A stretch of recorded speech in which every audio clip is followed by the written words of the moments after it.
Welcome to English Easy Hub. Join us as we ignite the flames of your English learning journey together. Please subscribe to watch and embark on your English learning journey.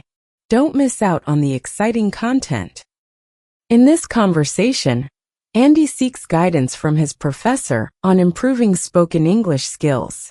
The professor offers a structured approach by addressing key elements: pronunciation, intonation, rhythm, flow, listening, contextual communication skills, and grammar. The goal is to build not just accuracy, but also adaptability and naturalness in spoken English. Each section dives into practical tips and in-depth insights on mastering these aspects, helping Andy understand how these components interconnect to achieve more fluent, expressive communication. Hi, Professor. I've been trying to improve my spoken English, but I feel like I'm not progressing as quickly as I'd like. Could you give me a structured approach to follow? Of course, Andy. Let's break this down into some key areas: pronunciation, intonation, rhythm, flow, listening, contextual communication skills, and grammar.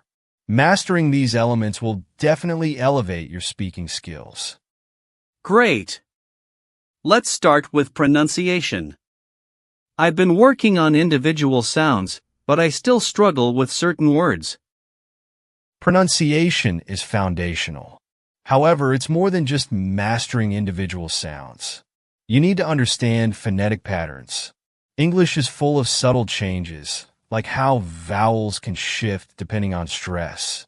Try to focus on minimal pairs such as ship and sheep or bad and bet.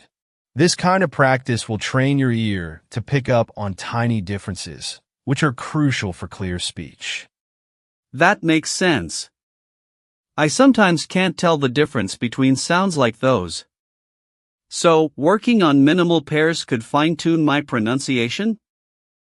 Exactly. Another key tip is to observe the way native speakers use their lips, tongue, and jaw. The placement of these is critical. When listening to native speakers, don't just hear them, watch them too. This visual element is often underestimated. Also, try shadowing techniques where you imitate a native speaker's sentence right after they say it. Understood. Moving on to intonation, this has been a real challenge for me. I think I speak too flatly sometimes. Intonation is indeed tricky, but vital. It's the melody of language. Intonation conveys emotions, emphasis, and intent. Practice distinguishing between rising and falling intonation patterns. For instance, questions in English often rise at the end, while statements fall. Additionally, mimicry can be powerful here. Shadow native speakers by repeating sentences with the same rise and fall in tone. I've heard that mimicking can really help. I guess it's like learning a song by repeating it over and over? Precisely. Think of language as musical. Just like a melody, intonation in English has rhythm and pitch, which brings us to our next point, rhythm. Rhythm. I've read that rhythm is important, but I'm not quite sure what it means in terms of speaking English. Good question. In English, rhythm is largely determined by the distinction between stressed and unstressed syllables. Native speakers naturally stress key words in a sentence, creating a flow that's easier for listeners to follow. To practice this, try reading sentences aloud while tapping your hand. Emphasize the stressed syllables and let the unstressed ones flow more softly. So, it's almost like learning a beat? Exactly. It's a beat, a pattern of stresses that gives sentences their natural flow. This is a crucial step because once you master rhythm, the overall flow of your speech improves. That brings us to flow. I often feel like my sentences are too choppy. How do I smooth them out? Good observation, Andy. Flow is all about connecting words naturally, which is linked to the rhythm we just discussed. Native speakers use linking sounds to merge words in a sentence, creating a seamless effect. For instance, in wanna, native speakers often say wanna. It's not about slurring words, but making your speech more fluid. That's interesting. So, improving flow is about understanding how words connect naturally? Yes, and practicing those connections. You could read transcripts of natural speech or practice phrases aloud to develop the habit of connecting words smoothly. Flow comes with familiarity, so the more you practice, the easier it becomes. And don't forget the importance of pauses. Well-placed pauses create a natural flow and make your speech more engaging. Got it. Now, what about listening? I imagine improving listening skills plays a big role in speaking better. Absolutely. Listening and speaking are two sides of the same coin. You need to immerse yourself in various English accents and registers. Podcasts, movies, and casual conversations are all excellent resources. When listening, actively focus on the speaker's word choice, sentence structures, and delivery. Additionally, summarize what you hear. It strengthens comprehension and enhances your ability to respond thoughtfully. I tend to listen to the news, but I guess I should try more varied sources? Exactly. News broadcasts often have a formal tone. Try informal sources like conversations or vlogs, where you'll hear more everyday language. Variety is key to developing adaptable listening skills. And take note of conversational cues, how people take turns, interrupt, or confirm understanding. Those subtle things improve your practical speaking skills. That makes sense. What about when listening to more difficult accents, like Scottish or Australian? I struggle to understand them sometimes. That's a common challenge, Andy.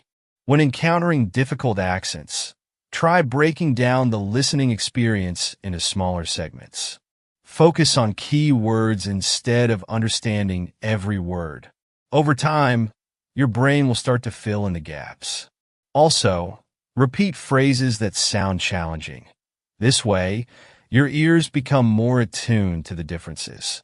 Exposure is key. That's helpful. You mentioned COCAS. What does that stand for? COCAS stands for Contextual Communication Skills. This is about understanding how context changes your communication. For example, your tone and formality should shift based on whether you're speaking with friends, presenting in a meeting, or responding in an interview. To improve here, engage in role-play scenarios and reflect on how your speech needs to adapt to different situations. This builds communicative versatility. That's a new perspective. I hadn't thought about adapting based on context consciously. Many learners overlook this, but adaptability is crucial in mastering spoken English. You want to feel confident navigating different contexts fluidly. It's about expanding your range of expressions and approaches to fit any situation comfortably. Can you give me an example of how I could practice COCAS? Certainly. For instance, you can practice by recording yourself speaking about a topic, first as if you're chatting with a friend, and then again as if you're giving a formal presentation. Notice the differences in vocabulary, sentence length, and intonation. You could also participate in group discussions with various roles to refine how you communicate depending on your audience. That's very insightful. And finally, what about grammar? Should I still be studying grammar rules actively? Yes, but with a strategic approach. Instead of just memorizing grammar rules, focus on functional grammar, understanding why we use certain structures in different contexts. For example, practice using conditional sentences in hypothetical scenarios or past perfect tense in storytelling. When you practice speaking, aim to use these structures deliberately until they feel natural. So, grammar should be more of a tool for expressing myself rather than a strict set of rules? Precisely. Grammar is your toolkit for clarity and precision. Use it to build coherent and engaging communication, rather than aiming for textbook accuracy at all times. Native-like fluency is about expressing your thoughts naturally and flexibly. Grammar becomes intuitive once you've practiced it enough in meaningful contexts. How can I get more comfortable using more complex grammar in real-time conversations? Great question. Try role-playing scenarios where complex grammar fits naturally. For instance, practice telling a detailed story in the past tense or debating a hypothetical situation using conditionals.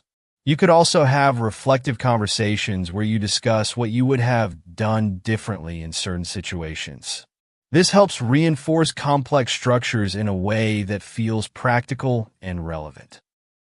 That's a good idea. I could try recording myself reflecting on a situation or having a debate with a friend. You're welcome, Andy. Keep focusing on these key elements, and remember that language learning is a journey. Regular practice, self-reflection, and adaptability will get you to where you want to be. And always keep a curious mind. Language is about connecting ideas, thoughts, and people.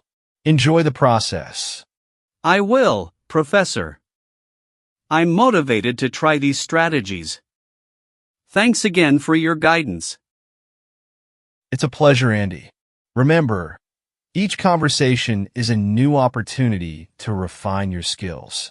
Keep pushing forward and enjoy every step of the way. The professor emphasizes that mastering spoken English isn't just about learning isolated skills, but integrating pronunciation, intonation, rhythm, flow, listening, contextual communication, and grammar into a cohesive approach.